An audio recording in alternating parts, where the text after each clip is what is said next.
thrifty, frugal, words that his staff used to describe Harrison. They also knew he was genuinely interested in providing his listening audience with a quality product. Harrison put each available dollar to work to make sure his listeners knew where they could turn for reliable, accurate news and information. Early on, I wanted to emulate WABC in New York or WMAL in Washington. These were the epitomes of broadcasting, the big leagues of radio. But after a while, I realized that our market was unique. We were filling a particular niche. There were things that we had to do in order to serve our community that may have sounded kind of small town, but very important. Arch wanted to provide a broad range of programs to reach many, many listeners in the community. In ratings terms, we may not have had a large quarter-hour audience. We didn't have a group of people who listened all the time.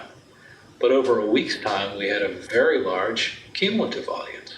With the jazz scene, I'm not sure how many people listened to Mac Moore, but he loved it. He wanted to do it. And I said, fine, Mac, let's do it.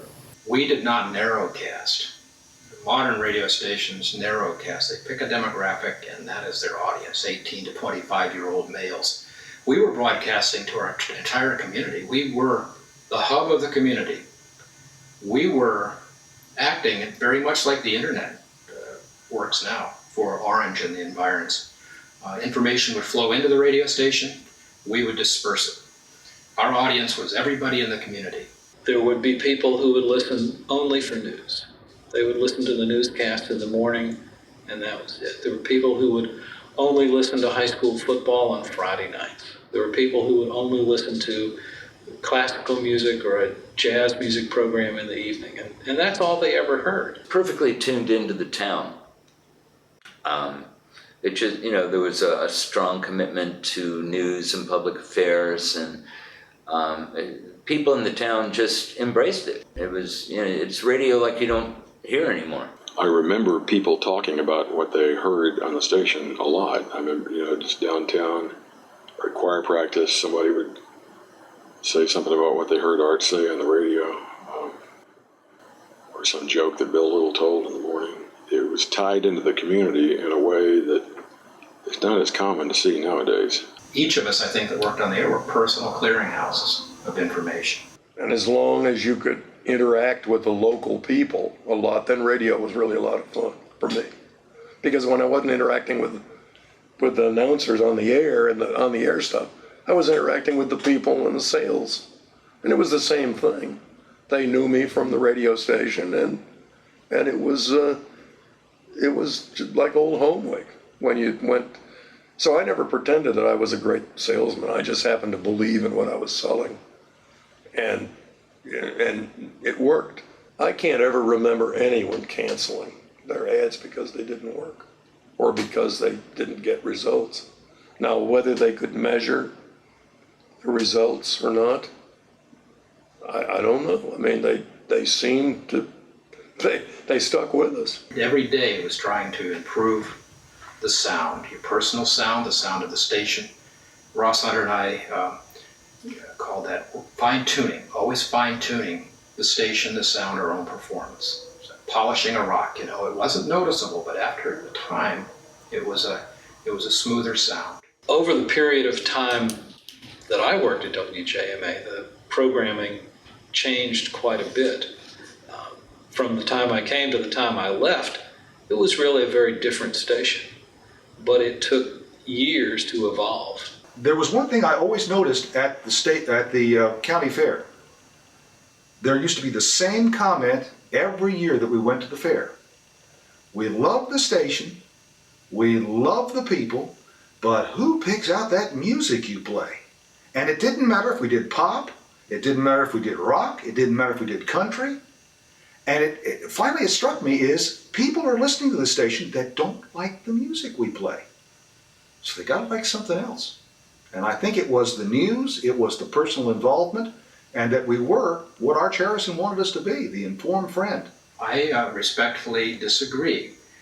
Very much like when people lose their luggage on an airline People only tell you about the music they don't like when you play something they don't like. 95% of the time, people arrive at their destination with their luggage in hand. You never hear about it. 95% of the time, I think people found the music at least tolerable, maybe even enjoyable. It was when you played the Conway Twitty song or the Olivia Newton-John song that somebody didn't like, they'd tell you about it.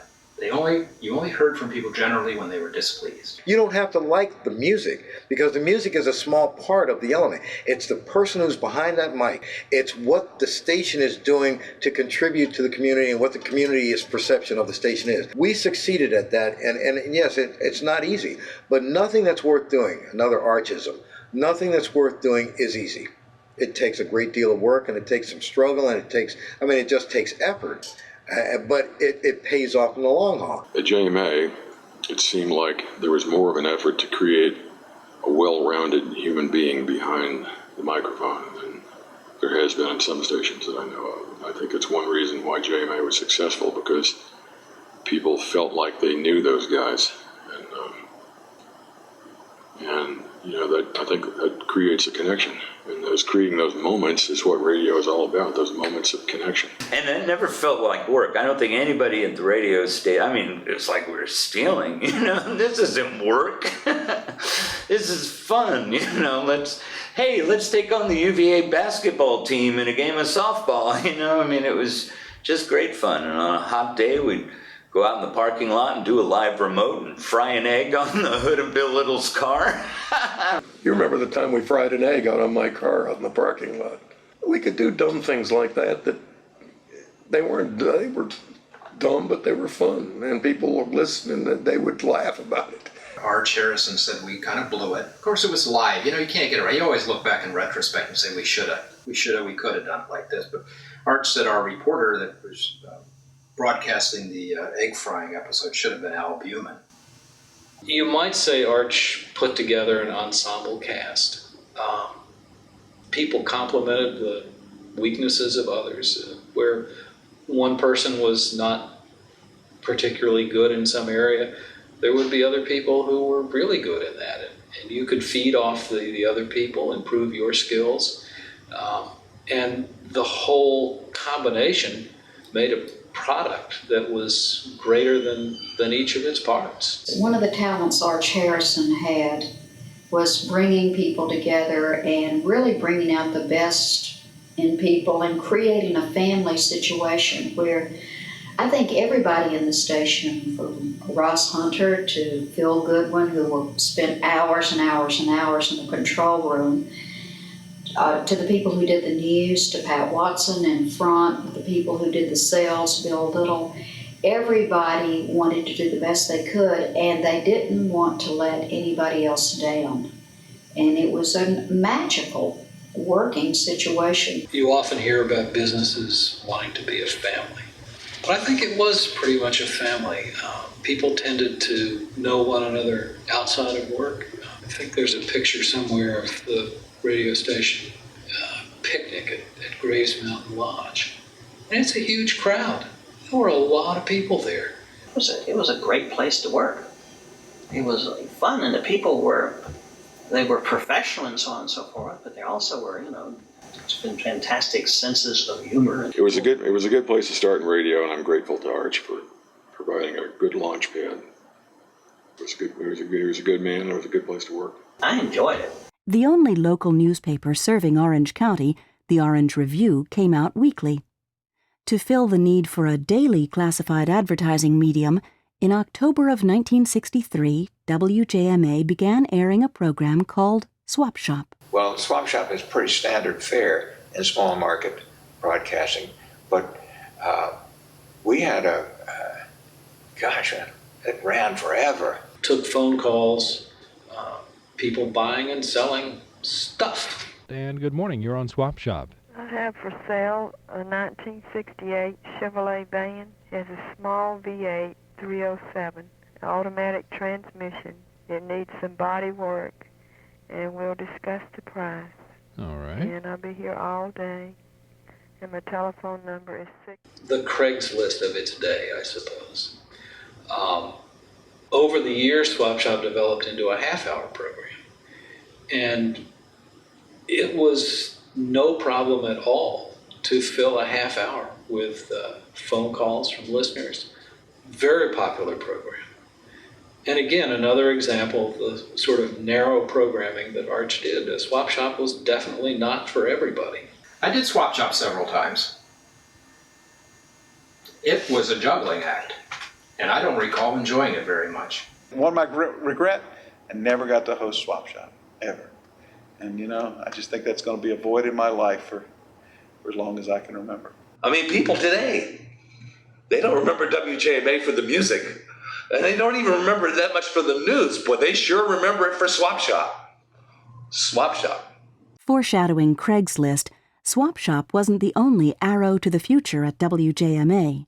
Quiet innovation was part of the station's evolution. We also were the pioneers in converting America to the metric system. We started giving the temperature in Celsius and then Fahrenheit because we knew that any day the standard would be adopted nationwide and we'd all have to buy a set of metric wrenches. We were way ahead, and in fact, we were driving an Edsel. A speech major at George Washington University, Harrison had studied phonetics. His knowledge of the International Phonetic Alphabet enabled him to transcribe precisely his preferred pronunciation of words, especially troublesome place names for his staff. Arch was a stickler on good grammar. He listened to them. He was in his car. He listened. If he heard a grammatical error, they were told about it. And in Moscow, and Arch came in and said, "There are no cows in Moscow." Had a last name that was spelled Taliaferro. Why that is pronounced Tolliver escapes me, but by golly, I learned. It's Arab, not Arab. Route, not route. Not W, it is W. It's can't, it's not can't. Harass, which he always insisted be pronounced Harris, which I don't agree with, but I did it. A time or two, I would play a record and say it was by Chet Atkins, and Arch would call up, madder than a wet hen, saying, I was making it sound like a bunch of hillbillies. I can remember his calling me into the office early on and asking me to try to pay attention to my ing endings. He said, the way he put it was so Arch-like. He said, "I know you came from Georgia, but there's a G in Georgia, so you need to get these G's now that you're here in Virginia." So, that was classic Arch. Oh, I corrected him once. Absolutely. He came in and tried to get me on the pronunciation of a town in Virginia. And I informed him that, even though I respected him greatly and I knew he was a great broadcaster, that I was a Spanish minor. I can speak Spanish, and I know that Bunavista is Buena Vista. And he said, "Phil, it is everywhere else but in Virginia. Here it's Buena Vista." I think at the time I was calling it orange, like the fruit. But he was very patient. It's AHRANGE. Orange. Orange, not orange. Orange and not orange. I was thinking about that not long ago. It is AHRINJ, orange, not AWNJ, orange. Getting the pronunciation tuned to Harrison's liking was only part of the challenge. Some listeners couldn't even hear the words broadcast from his station. The only people that really complained a lot were the people that had trouble picking up our signal, because remember, we were AM only for a long time. And over at Lake of the Woods, in the far eastern part of the county, they couldn't pick us up in the morning. And they couldn't find out whether there was school or not. Harrison wanted those well-formed words broadcast loud and clear into what became billed as the five-county area. To increase WJMA's reach and attract listeners from farther afield, Harrison applied for an FM license from the FCC in 1971. Arch decided to go FM, and he hired an engineer out of Charlottesville, Mike Coffey, because he knew I couldn't do it. WJMA FM went on the air a couple of months after I started. When I arrived in August of '71, it was being worked on. Equipment was being bought and installed. So I remember knocking out the cinder block and putting the door casing and shoving the transmitter up in there. Now simulcast on AM and FM, WJMA's programming continued with sports, music, the Swap Shop, and news from the Associated Press. But there'd been an increase in the size of the staff, and the mountain of accumulated paper and vinyl records begged for room. In around 1974, we were beginning to burst at the seams. We were just running out of space. So Arch decided to add on to the back of the building and more than double the space. Always on the lookout for ways to serve the community of Orange and surrounding counties, with the station's increased physical size and new office space, Arch Harrison saw opportunity.